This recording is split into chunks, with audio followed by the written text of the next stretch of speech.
Well, happy Tuesday and welcome to VA Careers Live. My name is Mike Owens and I'm a national recruiter for the Veterans Health Administration, as well as your host for our weekly segment, Talk About It Tuesday.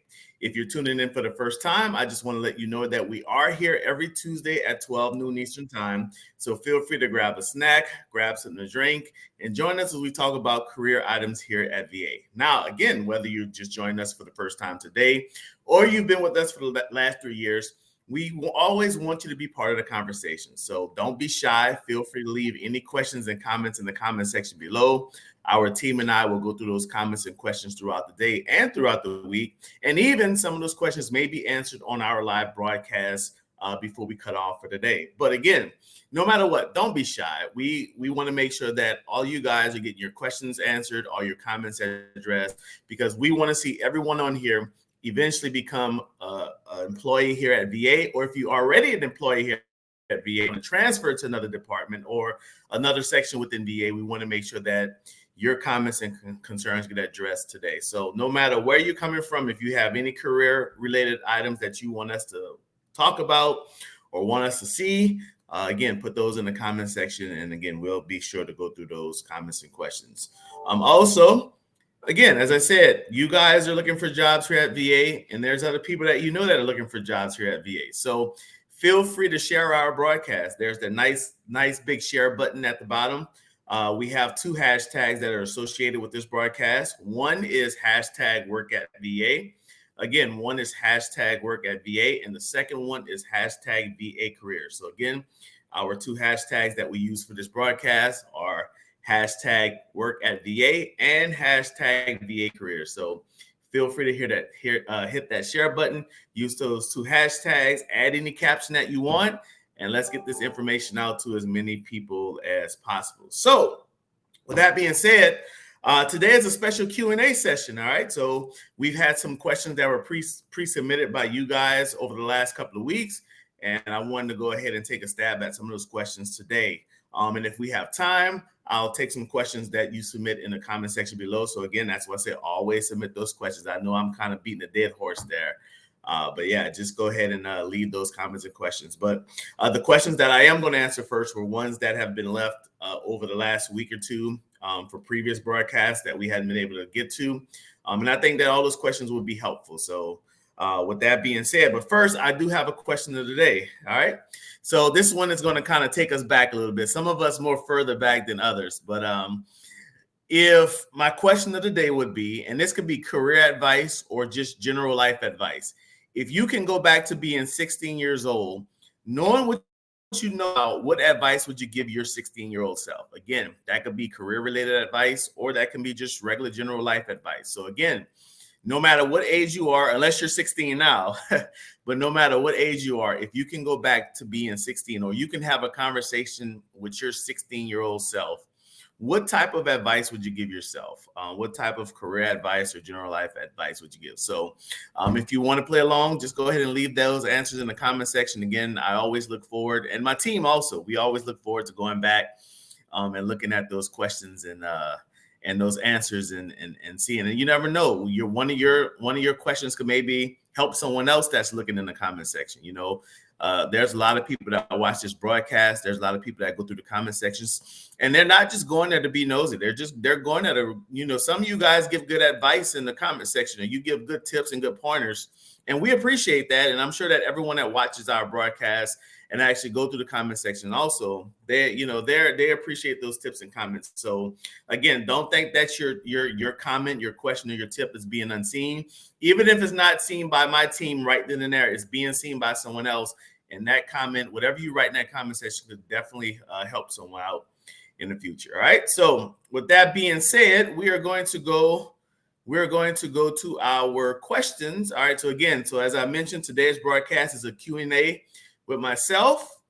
All right. And as I mentioned that with the Q&As, all right, these are questions that were submitted. These were questions that were submitted last week or through the past couple of weeks that we didn't get to. So I'll go ahead and answer those. And I picked these questions because I feel that these are general questions that would help our audience out. So here we go.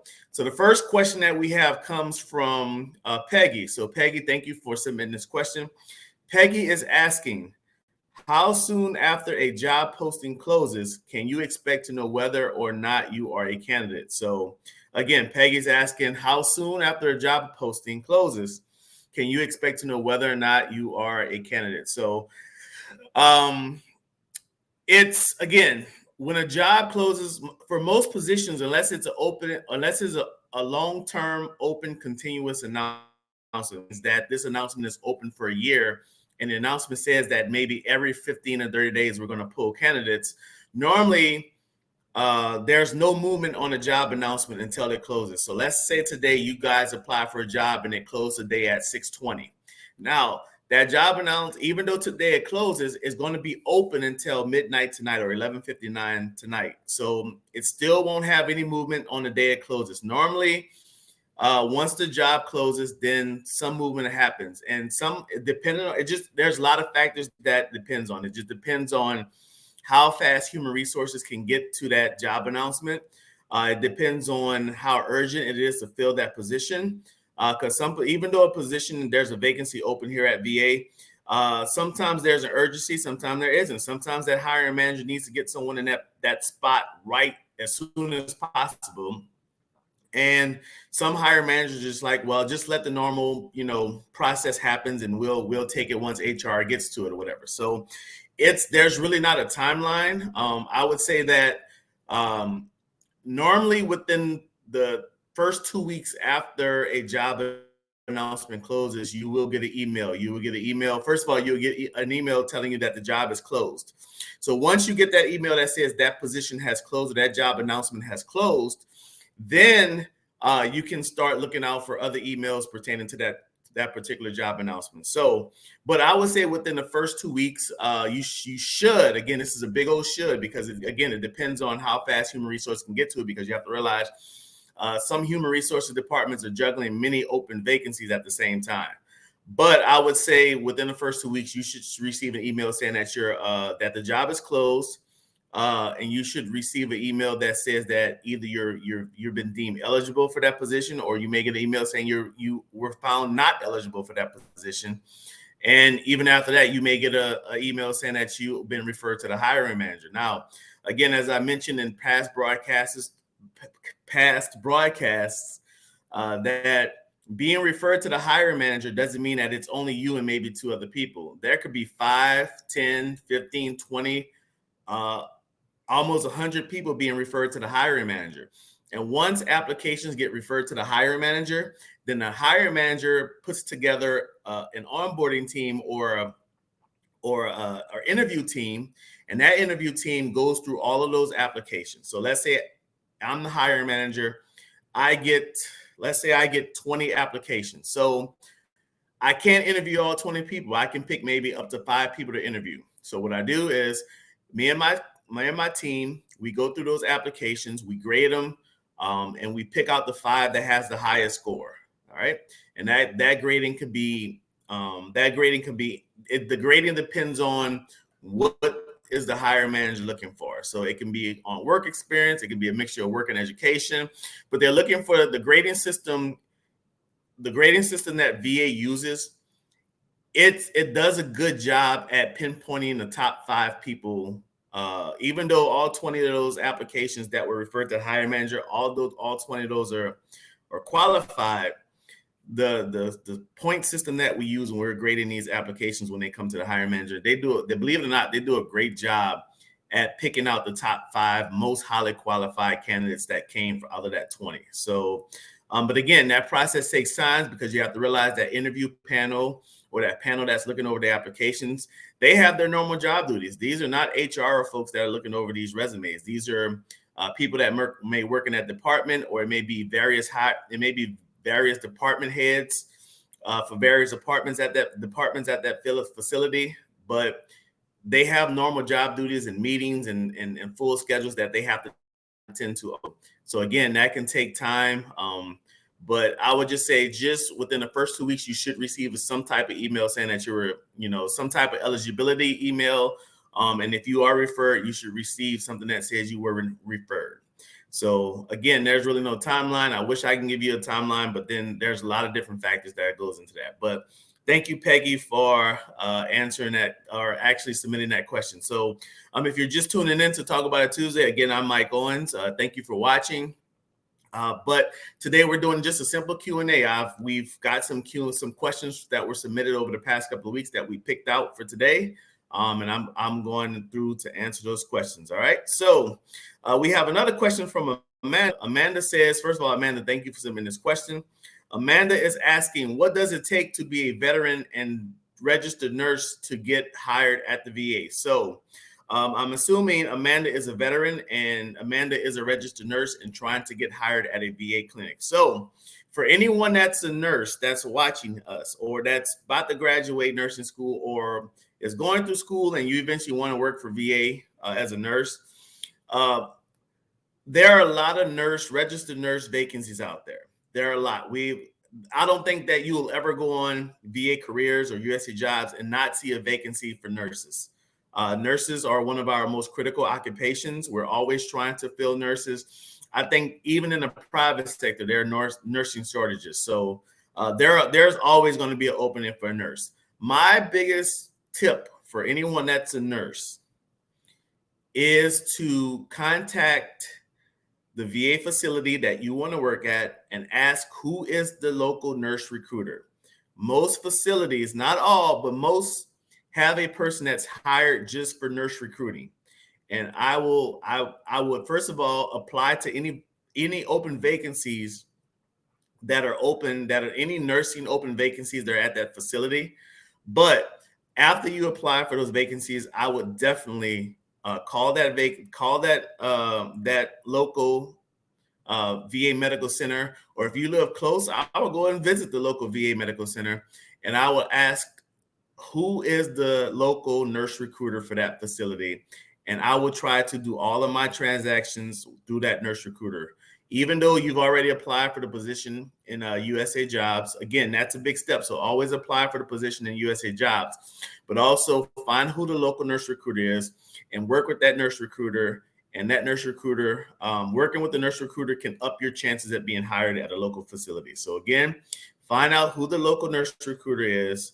Make sure your resume, your CV has all your experience in it, all of your education, because the more stuff that you're missing, the longer the process takes. So make sure that your resume, you have your licenses, you have everything.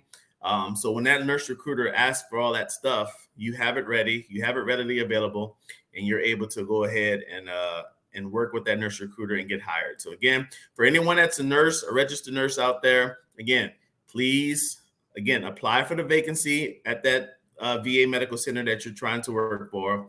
And secondly, find out who that local nurse recruiter is, hook up with that nurse recruiter, and that can possibly up your chances of being hired. All right.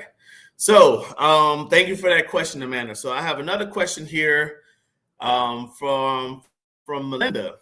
Melinda is asking, so this is after the job announcement closed. Melinda is asking, after it is determined you're eligible and are referred. So that means the job announcement that you applied for has closed. You've gotten an email that says you were eligible, and you've even got an email that says you're referred to the hiring manager. Melinda is asking, how long does it take to hear something back about the posting? So Melinda, thank you for submitting this question. Again, as I mentioned in the first question that we had from Peggy, that it just all depends. Again, it depends on how many applications have been referred to the hiring manager. Again, the less number of applications that were referred over to the hiring manager, the quicker it can be. So if I'm a hiring manager and I only get 5 applications, guess what? I can just interview all 5 people and just do my process from the interviews. But if I get 20 to 25 applications and I can only interview 5 people, then I have to do the process of elimination, and I have to do the scoring system to pick out the 5 most highly qualified people from that 20 to 25 applications that were referred to me. So again, it takes time. Sometimes it can take up to a week, depending on if it's a small number of applications. But if it's a large number of applications, it can take up to 2 to 3 weeks, sometimes a month.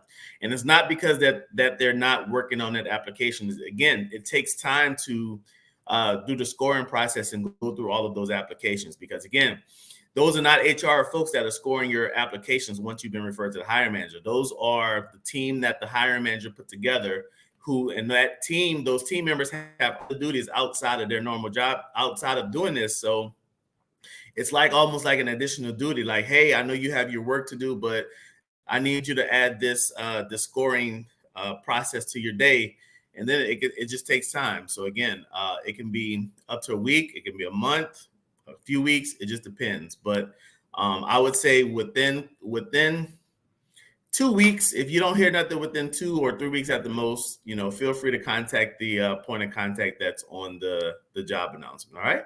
So again, Melinda, thank you for submitting that question. So we have another question from Nisa. So Nisa, thank you for submitting this question.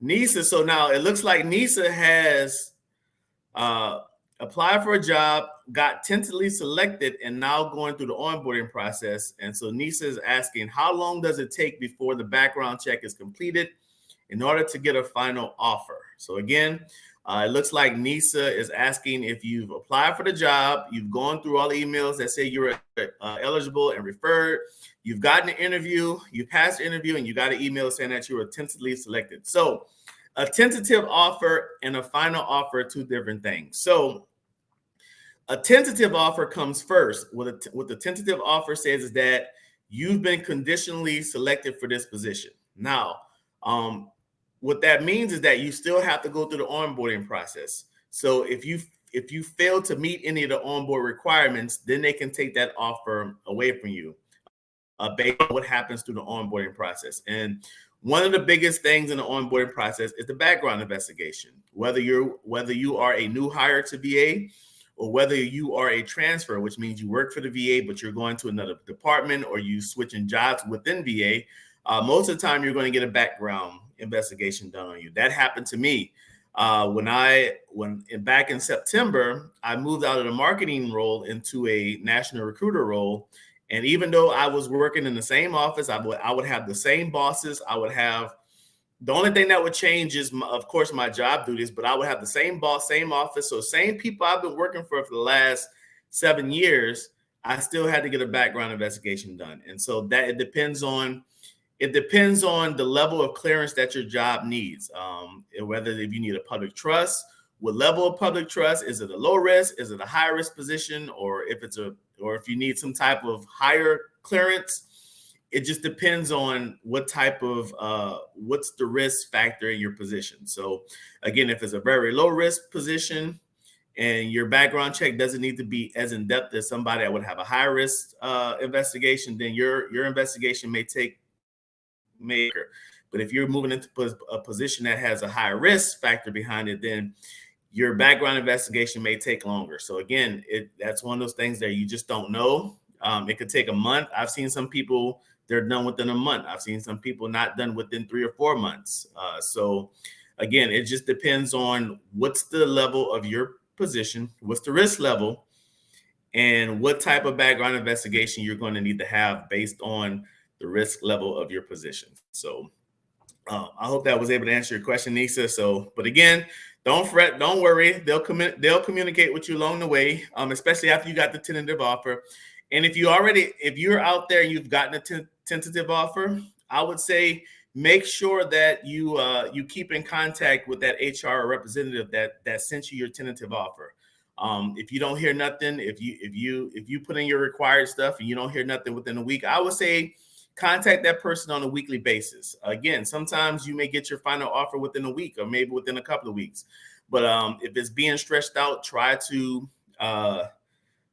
stay in communication with your HR specialists with 1 week at a time. So just one, two. And again, that's the person, when you get a tentative offer here with VA, most of the time you're getting an email and there's an HR specialist that's in charge of your onboarding process. So make sure you stay in touch with that person. But this is for the process that Nisa's talking about. This is if you've already been tentatively selected for a position and you're just waiting for the onboard process to be complete before you can get that final offer. So again, Nisa, thank you for Thank you for submitting that question. So my next question that I have is from Gary.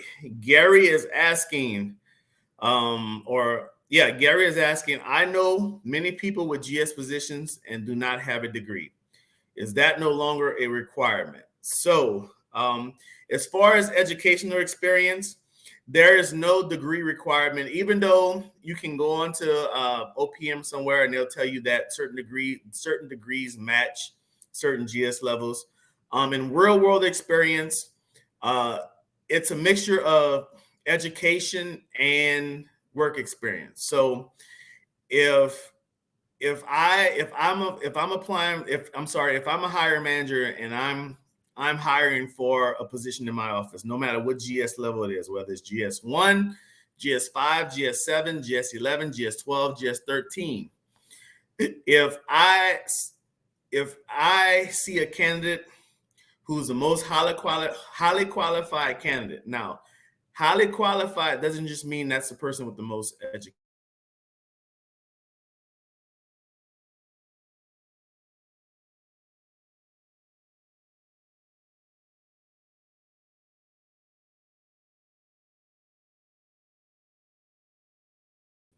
And they don't have any type of post-secondary education, which means they never went to college. Maybe it's someone that went to the military, or maybe someone that just decided to go straight into the workforce after high school and gained up a bunch of work experience. And guess what? They've become the most highly qualified person for this position. Then they're going to get hired. We're not going to ding someone just because they don't have the education or they may not have a degree. Just like I wouldn't ding anyone that has a degree. In a lot, there are some positions that require degrees, like your clinician positions or your engineering positions. There are some technical positions out there that do require a degree. So I'm not saying all positions are void of a degree, because obviously we know that there are some positions out there that you need to have a degree to have. But for those that you don't necessarily have to have a degree to hold, if that the most highly qualified person out of 100 or 200 applications may be that person without the college degree, and if they are the most highly qualified position, they're going to get hired. So yes, a degree for a lot of positions here at VA, you don't have to have a degree. Having education is good, and sometimes the person with the most education is the person that's the most highly qualified. It just depends on your resume, it depends on your application, and it just depends on a lot of your work experience and what you've done in school. But no, you don't have to have a degree to work here at VA. No, there's a lot of good people that work in a lot of good productive positions who are doing who's doing great work at VA that don't have a college degree. But again, this is not a knock against anyone that has a college degree. If you have a college degree, of course, use that education. That education can be the one thing that propel you to the top of the line, to the beginning of the line. But for those who don't have college degrees, don't feel that you're not eligible to work here at VA. No, that's not the case. There are a lot of people at all GS levels that work in all GS levels that don't have a college degree. So if you don't have a college degree, don't feel that you're not eligible to work here at VA. Make sure that your resume speaks volumes about your work experience. Make sure that your work experience matches the requirements in the job announcement, and apply for the position. All right. So, Gary, thank you for that. Thank you for that question. So again, if you just tuned in and you tuned in halfway in between today, we're just doing a simple Q&A session. I'll reintroduce myself. My name is Mike Owens. I'm a recruiter for the Veterans Health Administration, as most of you know. But if you're tuning in for the first time, you may not know that. But today we're just doing a simple Q&A. We've had some of our viewers, some of you guys out there, apply for jobs. I'm sorry, not apply for jobs. I'm sorry. You submitted questions that you would like answered. So we just plucked some of those questions that we felt that would help most people in our audience. And so I'm just on here answering. So I see that I am running out of time. And what I'll do here is, let me get my screen back up, and I'll see if there are some questions. Now, the questions that I've been answering were questions that were submitted prior to this broadcast. So what I'll do right now is see if there's any questions that are submitted right now. So Rachel looks like she submitted a question throughout the broadcast or during this broadcast. She says, how long can a person remain tentatively eligible?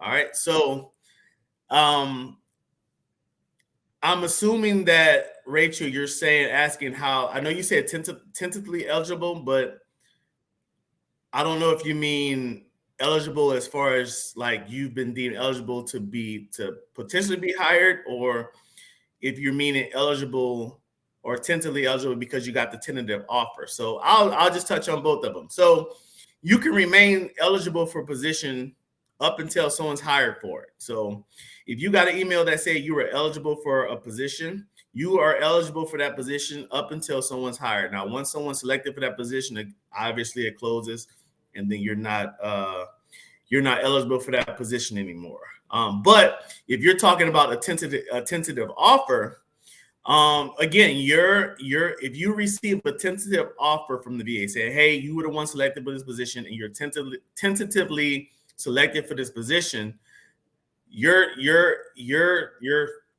that's going to last until you either, one, get your final offer, which means you cleared all of the onboarding process, or two, something happens that deems you no longer, that causes HR to pull your offer, which means maybe something happened during your onboarding process, or maybe you figured, hey, well, I don't want this position anymore.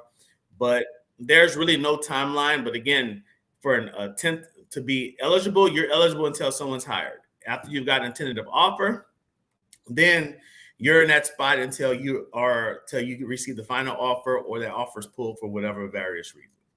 All right.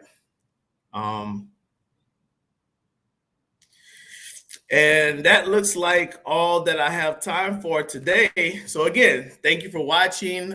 We did have a question of the day today. So I do want you guys who may have tuned in the beginning, who may have not tuned in the beginning of the broadcast.